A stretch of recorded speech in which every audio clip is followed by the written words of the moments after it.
पहाड़ों पर चंद्रशेखर आजाद की शिक्षा वहां होती है, व्यवहारिक शिक्षा, और वो शिक्षा ताउम्र क्रांतिकारी आंदोलन में आपको दिखाई देती है। वो हमेशा उसी निडरता से बढ़ते हैं। तो चंद्रशेखर आजाद के निर्माण में बहनों का एक बहुत बड़ा योगदान है। दूसरी चीज,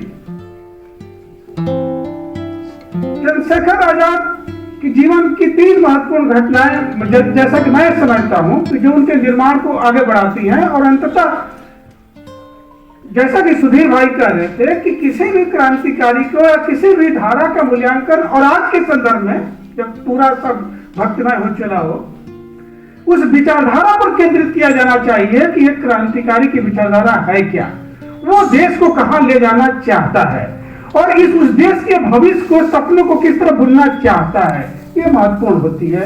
इसलिए भगत सिंह हमारे लिए महत्वपूर्ण है, तो चंद्रशेखर आजाद भी उतना ही महत्वपूर्ण है कि वो समाजवादी दिशा की ओर बढ़ने के बारे में उसी समय गंभीरता से सोच रहे थे लोग। जैसा कि उन्होंने कहा कि जब 1923 में 1922 का घटनाक्रम इतना इस भारतीय राजनीति में इतना परिवर्तनगामी है मित्रों, उसका तो मैं समझता हूं कि बार बार मूल्यांकन किया जाना चाहिए। ये देश उसी समय आजाद हो रहा था 1922 में। हमारी कुछ कमियां थी जिसकी वजह से इतनी लंबी लड़ाई चली, और 1922 की लड़ाई वास्तव में वैचारिक लड़ाई होती और देश का भविष्य उस तरह नहीं होता जो सत्ता हस्तांतरण के बाद हुआ 1947 में। उस पर विस्तार से बात करने की जरूरत नहीं है, क्योंकि चौरी चौरा पर भी मैं काम करते हुए देखा है। गांधी को मैं उस तरह से गांधी की आलोचना नहीं करता हूं जैसा कि गांधी के हत्यारे करते हैं। गांधी हमारे लिए बहुत आदरणीय है, बहुत पूजनीय है, उनसे बहुत कुछ हमने ग्रहण किया है। इसके बावजूद गांधी व्यक्ति हैं और उनकी आलोचना होनी चाहिए। 1922 में जब असहयोग आंदोलन को वापस ले लेते हैं, जो पीक पर था, इतना पीक पर था कि बरेली का एक दरोगा लिखता है कि thanks god now we are safe. जब गांधी जी ने असहयोग आंदोलन को वापस ले लिया तो कहा गया हम सुरक्षित हो गए। इतना आतंक फैला हुआ था, और केवल चौरी चौरा एक घटना नहीं थी, शाहजहांपुर में, तिलहर में घटना हुई थी, बरेली में घटना हुई थी, 5 फरवरी को, 4 फरवरी को जब चौरी चौरा हुई थी तो एक श्रृंखला चली थी थानों को फूकने की, और थानों के फूकने की संख्या जिलों में शुरू की थी। वहां से लगातार आप देखेंगे तो इतने थाने फूके गए जो चौरी चौरा तक आया। अंग्रेज भाग जाते और असहयोग आंदोलन को वापस लेने के बाद स्थिति बिल्कुल पलट गई, और चंद्रशेखर आजाद सहित तमाम क्रांतिकारी जो एक प्रयोग के तौर पर असहयोग आंदोलन में शामिल हो गए थे, वो बहुत निराश हुए। और चूंकि अधिकांश जेलों में थे, दिसंबर 1921 में ही सबको जेल में ठूंस दिया गया था, बहुत कम लोग बाहर थे।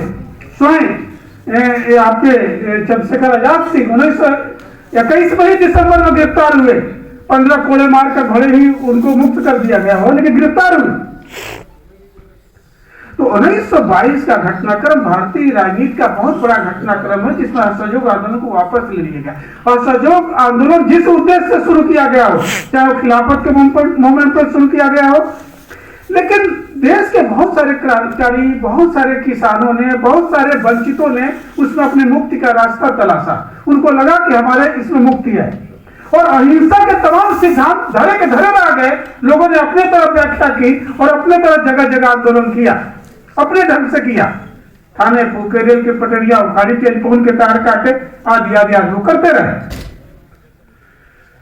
इस बीच में चंद्रशेखर आजाद जी 1923 में शामिल होते हैं, जैसा कि सुधीर भाई बता रहे थे। एचआरए में, एचआरए का विचारधारा पहले ही से साफ थी कि जनता के मुक्त के लिए जनता द्वारा शोषण नहीं होना चाहिए, वैश्विक शोषण भी नहीं होना चाहिए। वो समाजवाद उसमें शामिल था। वो और बात है कि 1928 में समाजवाद शब्द उसमें जोड़ दिया गया, लेकिन चंद्रशेखर आजाद जी उसके बीच से निकलते हैं, और बाद में तो बाकायदे वामपंथी विचारधारा को अध्ययन भी करते हैं लोग। क्या होता भविष्य अगर भगत सिंह, चंद्रशेखर आजाद अगर जिंदा रहते? निश्चय ही देश का भविष्य वो नहीं होता जो आज है। कि काश हमारा देश धर्मनिरपेक्ष ही रहता, वो भाईचारा वैसे ही जिंदा रहती। ये हम कल्पना कर रहे हैं, वो कल्पना बहुत पीछे छूट चुकी है। वो सारी क्रांतिकारियों की विचारधारा पीछे छूट चुकी है। इसके लिए भी नए सिरे से पुनः एक क्रांतिकारी आंदोलन की कभी जरूरत पड़ेगी।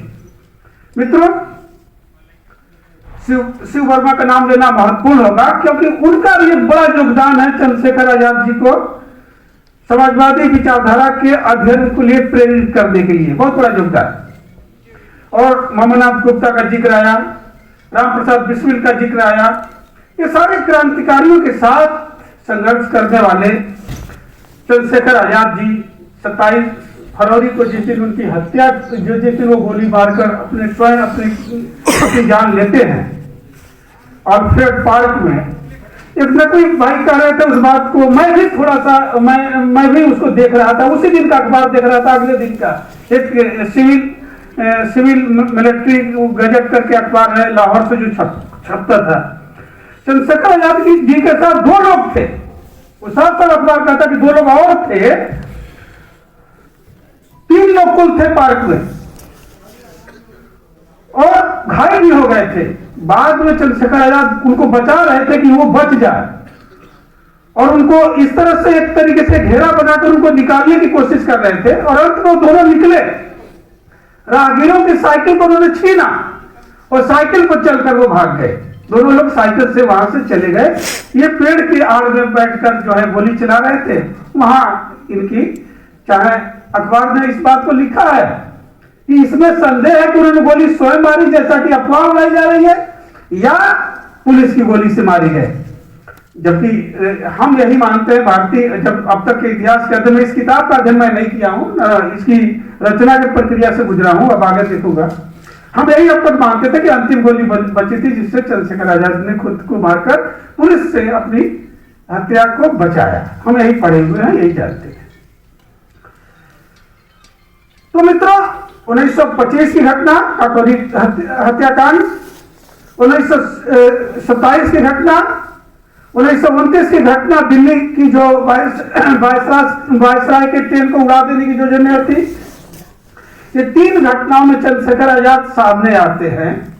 और पंजाब कॉन्स्पिरेसी का जो गवाह है वो इनके अगेंस्ट में बराबर बयान देता रहा है, कई बार दिया है, और उसी ने कहा था कि यहाँ वो देखे गए हैं, यहाँ वो शामिल हुए हैं, और जिसके लिए जो कुछ भी सजा दी जा रही हो, जो भी पुलिस के हिट लिस्ट में हो, लेकिन इतना तो सत्य है कि चंद्रशेखर आजाद ने अंतिम दम तक भगत सिंह को बचाने की कोशिश की थी।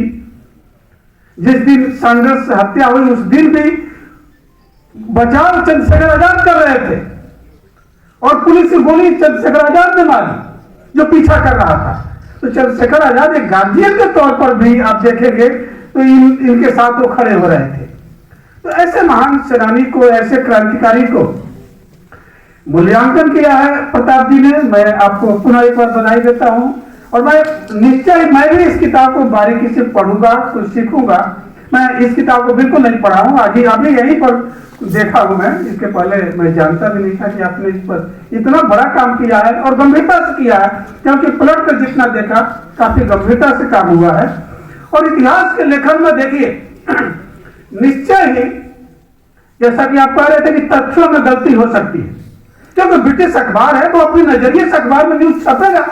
आज जब पूरा का पूरा अखबार आप नियंत्रित करके छपवा रहे हैं, तो अंग्रेज ऐसा काम करते होंगे, इसमें कौन सा विचित्र बात है भाई? वो करेंगे ही करें, हर शासक करता है। लेकिन आज के भी अखबार का जब हम मूल्यांकन करने बैठेंगे तो तथ्य निकाल लेंगे, और तब का भी अखबार हम कुछ देखेंगे तो तथ्य निकाल लेंगे कि बात इसमें सच्चाई क्या हो सकती है। तो उन अखबारों से भी एक बार गुजरने की हमें जरूरत है। मैं बार बार कहता हूं अपने साथियों से जो लिखते हैं, जो काम करते हैं, कि उस समय के अखबार जो है ब्रिटिश अखबार, उससे गुजरने की बहुत जरूरत है।